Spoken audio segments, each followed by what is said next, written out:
கள்ளக்குறிச்சியில் கள்ளச்சாராயம் குடித்து இதுவரை 65 பேர் பலியாகியுள்ளனர். பலியானவர்கள் குடும்பங்களுக்கு தலா 10 லட்சம் ரூபாய் இழப்பீடு வழங்கப்படும் என தமிழக அரசு அறிவித்தது. அரசின் இந்த முடிவை எதிர்த்து சென்னையைச் சேர்ந்த முகமது கோஸ் என்பவர் ஐகோர்ட்டில் பொது நல மனு தாக்கல் செய்தார். அந்த மனுவில் கள்ளச்சாராயம் குடிப்பது சட்டவிரோத செயல், கள்ளச்சாராயம் குடித்து உயிரிழந்தவர்களை பாதிக்கப்பட்டவர்களாக கருதக்கூடாது என குறிப்பிட்டிருந்தார். இந்த வழக்கு பொறுப்பு தலைமை நீதிபதி மகாதேவன் மற்றும் நீதிபதி முகமது சபீக் அமர்வில் விசாரணைக்கு நேற்று வந்தது. அப்போது கள்ளச்சாராயம் குடித்து மரணம் அடைந்தவர்களுக்கு 10 லட்சம் ரூபாய் இழப்பீடு என்பது அதிகம் எனவும், இவ்வளவு அதிக தொகையை எப்படி வழங்க முடியும் என நீதிபதிகள் கேள்வி எழுப்பினர். மேலும் இந்த தொகையை மறுபரிசீலனை செய்வது குறித்து அரசின் கருத்தை அறிந்து தெரிவிக்கும்படி உத்தரவிட்ட நீதிபதிகள் விசாரணையை 2 வாரங்களுக்கு ஒத்திவைத்தனர். பெரம்பலூரில் நேற்று நடைபெற்ற காங்கிரஸ் செயற்குழு கூட்டத்தில் தமிழக காங்கிரஸ் கமிட்டி தலைவரான செல்வப்பெருந்தகை பங்கேற்றிருந்தார். இந்த கூட்டத்தில் காங்கிரஸ் கட்சியைச் சேர்ந்த ஒருவர் திமுகவுக்கு எதிராக உரையாற்றினார். அவர் கூறுகையில், திமுக சார்பில் நகராட்சி மற்றும் வார்டு சீட்டுகளை காங்கிரசுக்கு கொடுக்க மறுக்கின்றனர். இதன் மூலம் அவர்கள் நம்மை அடிமையாக வைத்திருப்பது தெளிவாக தெரிகிறது. ஆகையால் நாமும் திமுகவுக்கு எதிராக எதிர்க்கட்சியைப் போல் செயல்பட வேண்டும். மேலும் கிராம சபை, பூத் கமிட்டி போன்றவை அமைப்பதற்கு கூட நிதி அளிக்க மறுக்கின்றனர். எனவே நாம் அனைவரும் ஆர்ப்பாட்டம் செய்தால் மட்டுமே இதற்கான தீர்வு காண முடியும் என்று கூறியுள்ளார். கூட்டத்தில் பங்கேற்றிருந்த செல்வப்பெருந்தகை பேசிய போது, பெருந்தலைவர் காமராஜர் காலத்தில் 40% வாக்குகளை வைத்திருந்தோம். ஆனால் தற்போது எவ்வளவு உள்ளது என்று நீங்களே பார்த்துக் கொள்ளுங்கள். குறை நம்மிடம் இருக்கும் போது மற்றவர்களை குறை சொல்லக்கூடாது. நீங்கள் ஒவ்வொருவரும் உங்கள் வீட்டில் உள்ளவர்களை நமது கட்சியில் சேருங்கள். இனிமேல் கட்சியில் வேலை செய்தால்தான் பதவி என்றும், பதவியை வைத்துக் கொண்டு சும்மா இருப்பவர்களின் பதவியும் பறிக்கப்படும் என்றும் எச்சரிக்கை விடுத்துள்ளார். நம்பிக்கை துரோகி என்றால் அது எடப்பாடி பழனிசாமி தான் எனவும், நம்பிக்கை வைத்த பிரதமர் மோடியின் முதுகிலேயே குத்தியவர் தான் எடப்பாடி என்றும் விக்கிரவாண்டியில் பிரச்சாரத்தின் இடையில் செய்தியாளர்களை சந்தித்து தமிழக பாஜக தலைவர் அண்ணாமலை விமர்சித்துள்ளார். கோவையில் நேற்று செய்தியாளர்களிடம் பேசிய எடப்பாடி பழனிசாமி அண்ணாமலையை மிக கடுமையாக விமர்சித்து பேசினார். அதற்கு பதிலடி கொடுக்கும் வகையில் செய்தியாளர்களிடம் பேசிய அண்ணாமலை, அதிமுக கோட்டை என கூறும் கோவையில் 3 சட்டமன்ற தொகுதிகளில் டெபாசிட் இழந்தது. சிலர் சுயலாபத்துடன் செயல்படுவதால் அதிமுக அழிந்து கொண்டிருக்கிறது. சுயலாபத்திற்காக அதிகார வெற்றிக்காக அதிமுகவை அழித்துக் கொண்டிருக்கிறார்கள். நம்பிக்கை துரோகி என்ற வார்த்தை எடப்பாடி பழனிசாமிக்கே பொருந்தும். நம்பிக்கை துரோகி என்றால் அது எடப்பாடி பழனிசாமி தான். எடப்பாடி பழனிசாமியை பிரதமர் மோடி பக்கத்தில் அமர வைத்தார். நம்பிக்கை வைத்த பிரதமர் மோடியின் முதுகிலேயே குத்தியவர் தான் எடப்பாடி. அக்கறைக்கு இக்கரை பச்சை என நினைத்து பாஜகவை வேண்டாம் என ஒதுக்கிய எடப்பாடி நாடாளுமன்ற தேர்தலில் பல இடங்களில் டெபாசிட் இழந்தார் என விமர்சித்து பேசியுள்ளார்.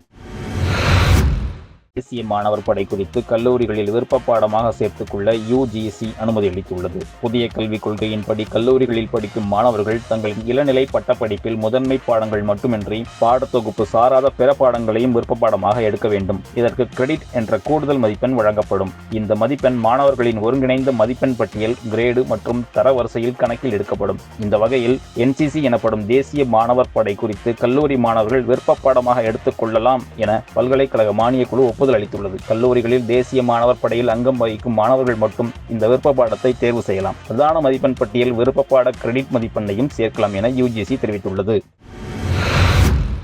பீகாரில் கடந்த 17 நாட்களில் அடுத்தடுத்து 12 பாலங்கள் இடிந்த சம்பவம் அதிர்ச்சியை ஏற்படுத்தியுள்ளது. பாலங்கள் இடிந்த சம்பவம் தொடர்பாக உச்சநீதிமன்றத்தில் பொதுநல மனு தாக்கல் செய்யப்பட்டுள்ளது. பிரஜேஷ் சிங் என்பவர் தாக்கல் செய்துள்ள இந்த மனுவில், பீகார் வெள்ளத்தால் அடிக்கடி பாதிக்கப்படும் மாநிலம். அடுத்தடுத்து இடிந்துள்ள 10க்கும் மேற்பட்ட பாலங்களால் பொதுமக்கள் பாதுகாப்பு கேள்விக்குறியாகியுள்ளது. பருவமழை காலத்தில் பாலங்களால் மேலும் ஆபத்து ஏற்பட வாய்ப்புள்ளதால் உயர்மட்ட குழு அமைத்து அதன் ஸ்திரத்தன்மை குறித்து தணிக்கை செய்ய வேண்டும். இது தொடர்பாக பீகார் அரசுக்கு உச்சநீதிமன்றம் உத்தரவிட வேண்டும் என தெரிவித்தார். இந்நிலையில் சாலை கட்டுமானம் மற்றும் ஊரக வளர்ச்சித்துறை அதிகாரிகள் அனைத்து பாலங்களையும் ஆய்வு செய்து உடனடியாக சீரமைக்கப்பட வேண்டியவற்றை அடையாளம் காண வேண்டும் என முதல்வர் நிதிஷ்குமார் உத்தரவிட்டுள்ளார்.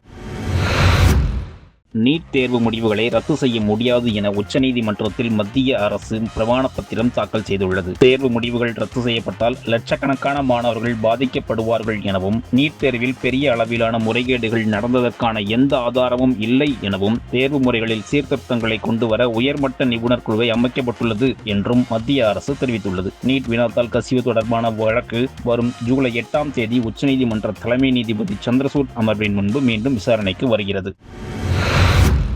பீகாரின் நவாடா மாவட்டத்தைச் சேர்ந்தவர் சந்தோஷ் லோஹர். கூலி தொழிலாளியான இவர் வேலை முடித்துவிட்டு குடிசையில் தூங்கிக் கொண்டிருந்தார். அப்போது விஷப்பாம்பு ஒன்று அவரை கடித்தது. தன்னை கடித்த பாம்பை 2 முறை திருப்பி கடித்தால் பாம்பின் விஷக்கடியிலிருந்து தப்பித்து விடலாம் என்ற அவர்களது கிராம மூட நம்பிக்கையின் அடிப்படையில் தன்னை கடித்த பாம்பை பிடித்து 2 முறை சந்தோஷ் கடித்துள்ளார். இதில் அந்த பாம்பு அந்த இடத்திலேயே இறந்துவிட்டது. சந்தோஷ் லோஹர் மருத்துவமனையில் அனுமதிக்கப்பட்டார். அங்கு டாக்டர்கள் சிகிச்சை அளித்த பிறகு நலமுடன் மறுநாள் வீடு திரும்பினார். பிரிட்டன் நாடாளுமன்றத்தில் மொத்தம் உள்ள 650 தொகுதிகளுக்கான தேர்தல் நடைபெற்றது. இதில் ஆளும் கட்சியான கன்சர்வேட்டிவ் கட்சி, பிரதான எதிர்க்கட்சியான தொழிலாளர் கட்சி, லிபரல் டெமோக்ராட்ஸ் கட்சி ஆகியவை போட்டியிட்டன. தேர்தல் முடிவுகள் நேற்று வெளியான நிலையில் ஆளும் கன்சர்வேட்டிவ் கட்சி 121 தொகுதிகளில் மட்டுமே முன்னிலை பெற்றது. எதிர்க்கட்சியான தொழிலாளர்கள் கட்சி 412 தொகுதிகளில் வெற்றி பெற்றது. இதன் மூலம் கன்சர்வேட்டிவ் கட்சி தேர்தலில் படுதோல்வி அடைந்துள்ளது. பிரிட்டன் நாடாளுமன்ற தேர்தலில் 14 ஆண்டுகளுக்கு பிறகு கன்சர்வேட்டிவ் கட்சி தோல்வியடைந்துள்ளது. இதன் மூலம் தொழிலாளர் கட்சி பெரும்பான்மையை பெற்று ஆட்சி அமைக்க உள்ளது. இந்த நிலையில் தோல்விக்கு பொறுப்பேற்று கன்சர்வேட்டிவ் கட்சியின் தலைவர் பதவியை பிரதமர் ரிஷி சுனக் ராஜினாமா செய்துள்ளார். கட்சி தலைவர் பதவியை ராஜினாமா செய்ததன் மூலம் பிரதமர் பதவியையும் ரிஷி சுனக் ராஜினாமா செய்துள்ளார். உங்களின் கோபம், ஏமாற்றம் ஆகியவற்றை உணர்கிறேன் என்றும் தோல்விக்கு நானே பொறுப்பேற்கிறேன் எனவும் ரிஷி சுனக் தெரிவித்துள்ளார்.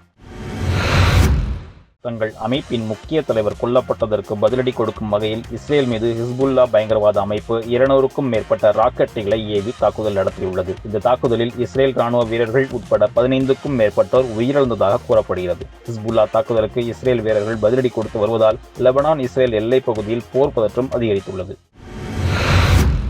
பாரிஸ் ஒலிம்பிக் போட்டிக்கு நீரஜ் சோப்ரா தலைமையிலான 28 பேர் கொண்ட இந்திய தடகள அணி அறிவிக்கப்பட்டுள்ளது. தமிழகத்தைச் சேர்ந்த 2 பெண் வீரர்கள் உட்பட 5 பேர் அணியில் இடம்பெற்றுள்ளனர். அவருடைய வாழ்த்தி பேசிய பிரதமர் மோடி, நீங்கள் ஒலிம்பிக் போட்டியில் வெற்றி பெற வேண்டும் என்ற மனநிலையில் உள்ளீர்கள். வெற்றி பெற்று திரும்பும் போது உங்களை வரவேற்கும் மனநிலையில் நானும் இருக்கிறேன். விளையாட்டு உலகின் நட்சத்திரங்களான உங்களை சந்திக்கவும், உங்களிடம் இருந்து புதிய விஷயங்களை கற்றுக்கொள்ளவும், உங்களின் கடின உழைப்பை புரிந்து கொள்ளவும் முயற்சிக்கிறேன். அதேபோல நான் எல்லோருடனும் நேரடியாக தொடர்பு கொள்ளவும் முயற்சிக்கிறேன். பல சிரமங்களையும் அசௌகரியங்களையும் நீங்கள் எதிர்கொள்கிறீர்கள். ஆனால் உங்களின் இதயத்தில் நாடும் நமது தேசிய கொடியும் உள்ளது. இந்த முறையும் நீங்கள் இந்தியாவுக்கு பெருமை சேர்ப்பீர்கள் என்று நான் நம்புகிறேன் என்று கூறியுள்ளார்.